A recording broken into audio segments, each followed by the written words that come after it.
Greetings and welcome to Difference Makers, the show where we celebrate the teachers of the Atlanta Public Schools. I'm Scott King, your host. This week we visit 4 dynamic schools and 4 dynamic educators, starting at Benteen Elementary, Thomasville Heights Elementary, Grove Park Elementary, and Brown Middle School. So let's begin the tour.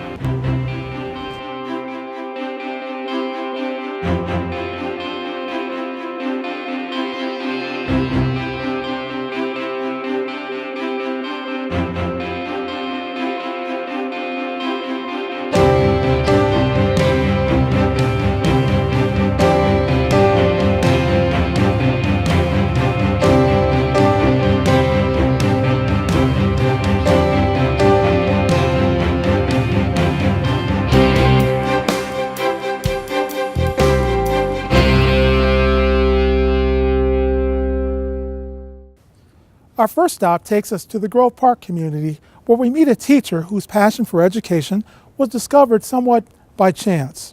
Her non-traditional path to a thriving kindergarten class eventually made her Teacher of the Year here at Grove Park Elementary School. Let's go and meet our first difference maker, Tanja Michelle Wright. How many seasons do we have? 4. Let's say them. Spring, summer, fall, winter. What season are we in right now? Well, I think I was always meant to be a teacher, but I didn't go that route first off. I did a lot of the programs in school. In high school, we had a teacher cadet program where your senior year, you would get to go to a school and kind of be an assistant in the classroom to kind of like get more students to go into the field of education. But even when I graduated, I still didn't go into education. I actually started off as engineering. But halfway through, I realized that wasn't a passion. I didn't enjoy it like I enjoy teaching. So I changed my major. And I didn't change it to education even then, because I also enjoy interacting with people, just being in like the store atmosphere and just working with other people. So I went into management. I actually got hired on as an extended sub at a school where the position was open because she knew that I had a desire to possibly teach. And so I enrolled at Kennesaw State in their education program. And I kind of just started taking classes. And then I just really enjoyed my classes. I enjoyed working with the children. And so I worked during the day and I went to school in the evening. And then I got my bachelor's in early childhood education. And I kind of been teaching ever since. What do you love about just being a teacher? I love how every year will be different because you're going to get a new group of children every time. So it never gets boring because it's always a new group of children and they all bring so much, joy to the field of education. Being in a traditional job setting, a retail or whatever, versus a classroom, what's the seesaw benefits that you notice? I think teaching's nice because I get to just be myself. I get to show the skills and the creative side of me. I get to go in my room and kind of like make the magic happen, So, and it's still a lot of like being a manager because I'm like the manager of my classroom. And a lot of the skills I learned, I use in my classroom. Who knows what this word is?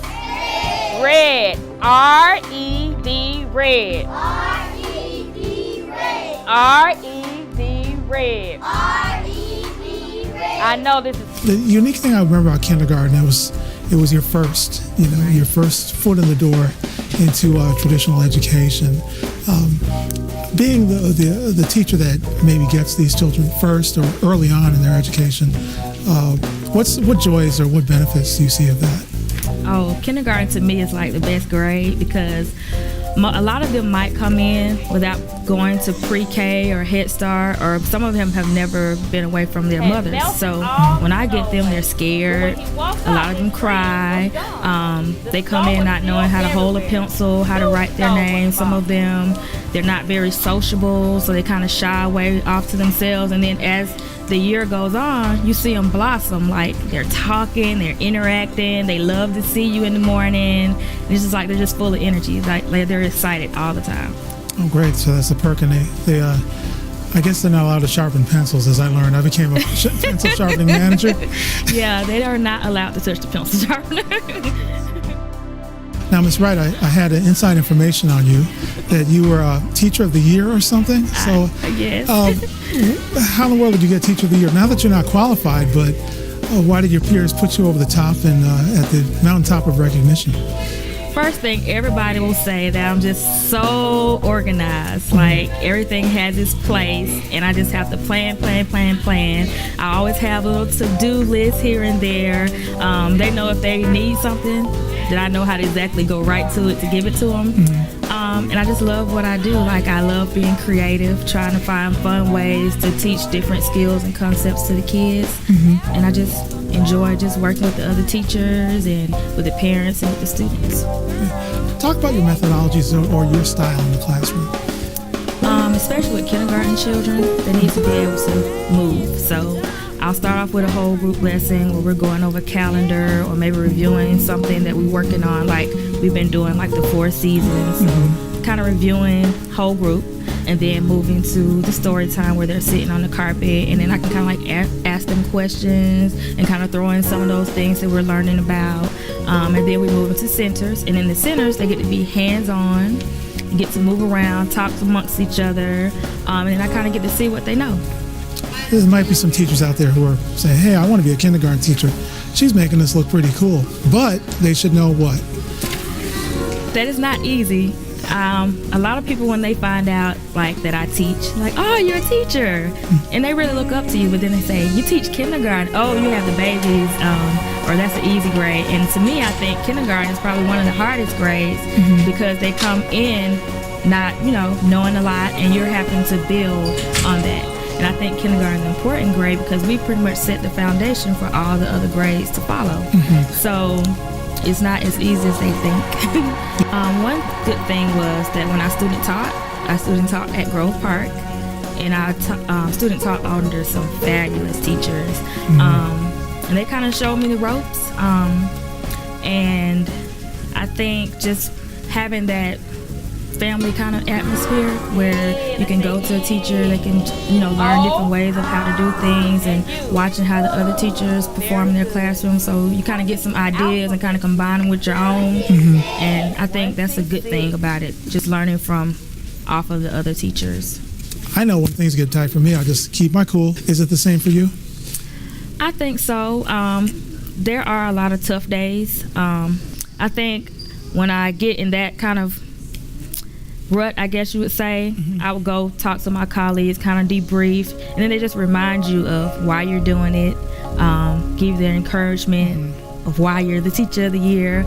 And then the kids, like, they come in and they tell you how much they love you and how they miss you, and like they want to tell you everything that happened over the weekend and everything that's going on, and when something important happens, you're like the first person they want to tell. And that just kind of lets you know, okay, I think I made the right decision. You have to look at the color word that's on the ice cream scoop and color it the right way. You have your words on the... Well, next stop, Atlanta's West End community.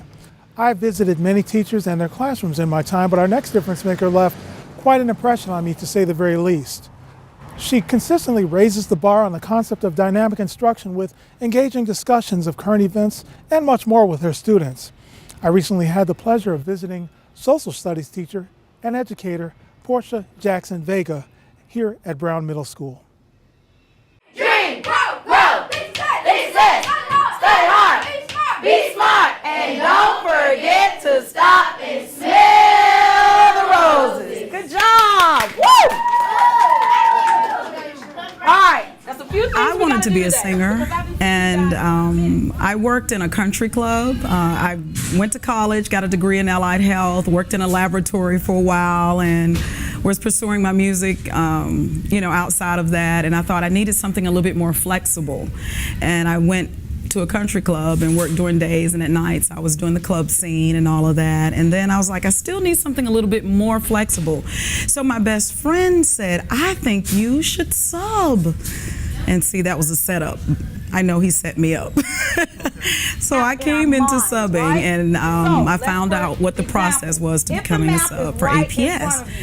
And I overheard these two ladies speaking, and they were saying, such and such is the worst school in APS. I don't see how anybody could teach there. And I thought, that's where I'm going. If I'm gonna do this, I may as well dive all in.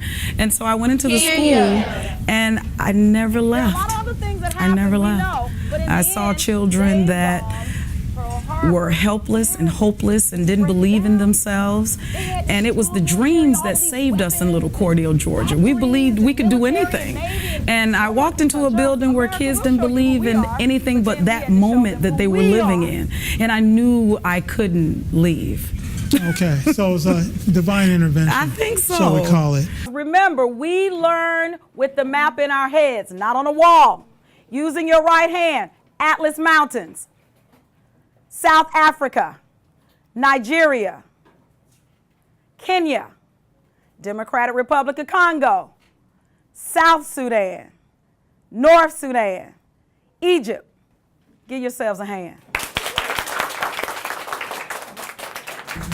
It's actually anti-style. I am so unorthodox in how I teach, and I think that's what makes my classroom so engaging. You know, I don't have the problems of kids skipping class, they running to my class, but because you never know what's going to happen. I mean, some days it's the typical structured class where you come in and do your warm-up and teach a lesson, but there are some days you may walk in and I'll have a puppet in my hand, or I may be standing on top of the desk.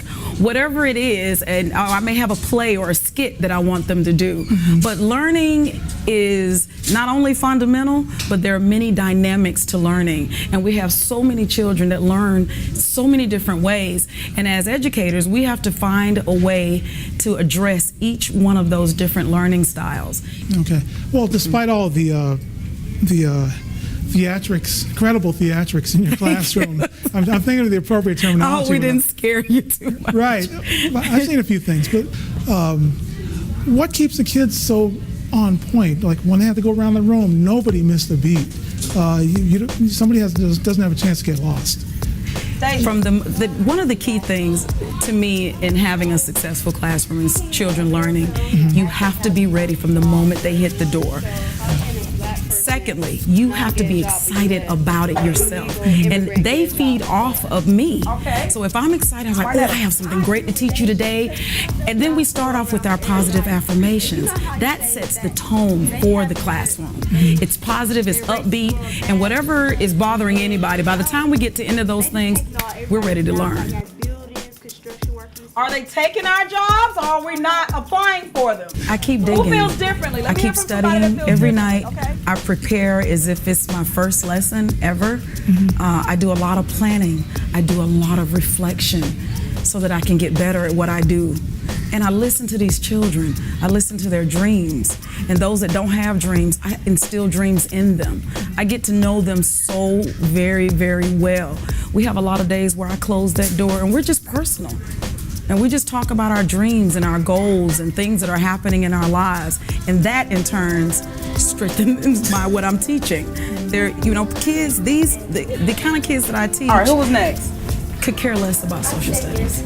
But if they know that Ms. Jackson cares about them and what is happening in their lives and willing to listen, then they'll learn social studies. They'll learn anything I say learn.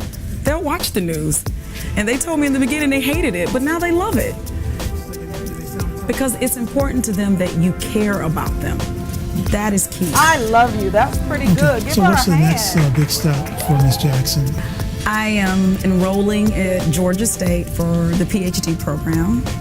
And the thing that tugs at my heart the most is reading. This is 107 boys at Urban Prep School in Chicago. And they're all graduated from high school. Now you're like, well, what's so significant about that? I'll tell you what's significant about that. When these boys got to the 9th grade, only 4% could read on grade level. Now, all 107 of them are going to college. Is that worth celebrating? Yes. Absolutely. Absolutely. Now, You saw the picture of the celebration with the boys at the Urban Prep School in Chicago. 4% of them could read in 9th grade, but yet all 107 of them are going to college. Well, I have kids every year that can't read, or 3-4 grade levels below. I want to find a program, and I want to devise this program. I want to study, and I want to find something that's guaranteed to teach every child to read. We can't keep ignoring the fact that the gorilla in the room is the fact that we're not paying attention. We keep passing kids along and they're not learning because they can't read. You can't do anything if you can't read. And I don't understand why that is not the issue. We keep focusing on math and language arts and science. But you can't do any of those if you can't read. Exactly. If you can't read, what are we doing? I think we're failing our kids, and we got to turn this thing around, and we got to be real about it, as the kids say. Over what? Foundation. What did you say? Flooding. What advice would you give to aspiring teachers who might be watching this? You got to have a lot of patience, and you obviously you're not doing it for the money. It is a calling for you. If you think that it's just a job of security because you can't find anything else, don't do it. The people who last, I think, in this business are the ones who are truly passionate about it. And if you're not, then this career is not for you. But if you are, jump in. Jump in quick, because we need you. Is yours worth catching? There's no right way to do a wrong thing. There's no right way to do a wrong thing. Benteen Elementary School, right behind me, reminds me of what I like about Atlanta Public Schools. That's diversity. This school prides itself on its ability to communicate with its unique stakeholder base. Our first difference maker prides herself as a dedicated professional who believes her impression on children should be that of a lasting one. She's done that now for over 10 years. Let's go in and meet difference maker Tawanda Harris. Woo! Woo! Go around! Woo! Good job. Okay, close your books. I'd like to know how you got into teaching for starters. Well, I blame my mother, or I thank my mother, whichever way it goes. But when I was younger, I used to spend time with my mother at work when I got out of school. She worked in the superintendent's office. She was a secretary. We got a lot of the damaged, thrown away type of furniture. So of course, my basement was set up like a classroom. My mom found old desks. I had old carbon copies of something, and when my cousins would come over, we had to play school. Of course, they dreaded coming down in the basement. I'm like, no, I'm always the teacher. And so from that, I kind of got a glimpse of what I wanted to do in the future. And so every time I came around children, I was always the one in charge. I was always the one that just kind of kept them occupied. And so it kind of came natural to me. I've been teaching for 12 years now. I've been at Benteen for about 11 years. And it has just been a joy. And it's just something that comes natural to me. Hands down, I said I want to be a 5th grade teacher. I want to be a 5th grade teacher. And I go to the interview, and in my mind, I wanted to be a 5th grade teacher. Interviewed, there was a 3rd grade position open. I was kind of leery, but I said, okay, I'll do this. And I always wanted to be in the classroom for about 5 years. And I came here and I did that. Went into the classroom for 5 years, and an EIP position became available. And so from that, I was able to come in contact with other students with different grade levels. Nonfiction? Okay, let's see. Thumbs up if it's nonfiction. Nonfiction means that it is real. Is it real? Can I fly? The sailboats are real, but Abuela's flying. Is that okay? Fiction. Good job. I make a difference by helping the students understand their value. I make sure that when I come in contact with any student, that they understand that they are special to me. I may just run up and give a hug, or they may have been out the day before, and I'll say, why weren't you here? I really missed you. I want you to come to my class, or something like that. That's just the small things that sometimes we kind of take for granted, that we don't realize that the students are paying attention. I think a lot of my growth has come from just seeing different leaders and taking a lot from them and kind of making it your own. They say that teachers are the best thieves. And it's funny because when you think about it, we're not talking about stealing items, but we kind of look at, what works best for you, and you take it and you make it your own. Like I said, we don't know everything. You know, we kind of learn and grow. And one year we might say that this really worked, and then the next year go in and say, I don't know what I was thinking. This is just not with this group of students. And just being able to adjust and move and not be afraid to ask another teacher, well, what is it? What is it that you're doing, and how do you deal with this type of child or this type of students? And it just helps you to kind of gain more experience to really meet those students' needs. And I think at the end of the day, however you get it so that you can serve the students the best way that you can and really be a good example, a positive role model, an encouraging part of their year. Exactly. Well, I think what's unique about our community is we have such a high Hispanic population. And what's so unique about that to me is that a lot of times the parents and the families will come in and just be very supportive of the school and what it is that we want to do with their children. We used to go knocking on the doors the first week of school to meet our students, to meet the families, and we had little welcome bags and all of that. And it just meant a lot because we went into their environment to just really say we care. We know that you always come to our environment, but we would like to come to your environment. So, just really trying to start some more of those things, which is in the working, to start some of those things where we may have a PTA meeting in the community so that we can just really make that connection to help those family members understand that we're all on the same team. She is my mother's mother. Abuela means grandma in Spanish. Abuela speaks mostly. It's no secret that the Thomasville Heights community, let alone the elementary school behind me, which bears its name, has had its challenges over time. But what are overlooked too often are the gems of education that one can find in this building behind me. Our next educator of 13 years feels that it was her destiny to teach, as she feels a unique connection with her students. Let's go ahead and meet difference maker, Nicole Taylor. You can see better. Can you scoot your chair up? Point to the first word, and I would like for you to follow along as I read.